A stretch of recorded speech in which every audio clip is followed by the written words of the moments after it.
Nitong mga nakaraang araw ay nalaman natin ang papel ng micro, small and medium enterprises sa pagbibigay ng trabaho sa mga Pilipino at pagpapaunlad ng ating ekonomiya. Ngayon naman ay kilalanin natin ang batas na naglalayong palakasin ng MSMEs o ang Go Negosyo Act of 2013. Ihatid sa atin yan ni Bianca Piedad sa kanyang special report.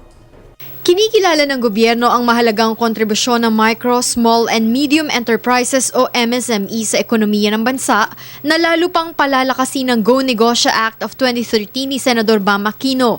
Layunin ng batas na padaliin ang pagpaparehistro ng mga negosyo sa city at municipal level sa pamamagitan ng paglalagay ng mga Go Negosyo Centers sa iba't ibang lugar sa bansa. So money, market, and mentorship.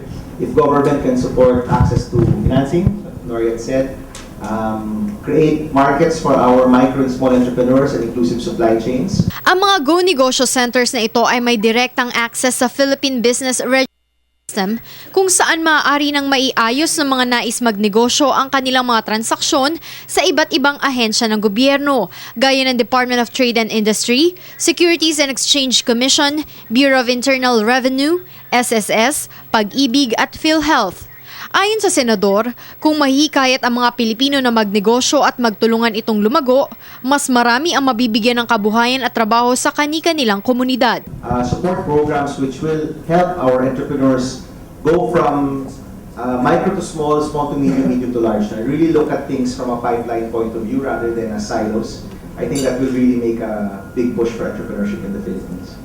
Sa pinakahuling pag-aaral ng DTI, lumago ng 8% ang MSME sector mula 2008 hanggang 2011.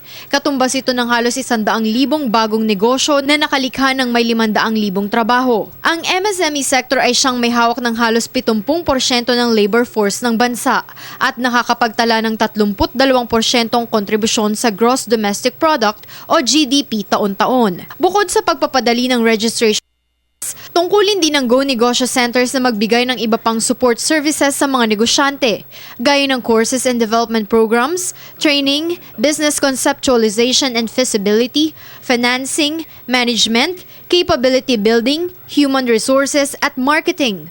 Kung mapapalakas ang MSME sector, naniniwala si Senador Bam Aquino na masusolusyonan ang problema ng mga Pilipinong walang trabaho na umaabot na sa 12.1 million o 27.5% ng populasyon ng Pilipinas.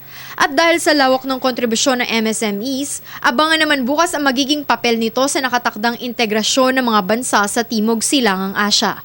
Para sa Telebisyon ng Bayan, Bianca Piedad.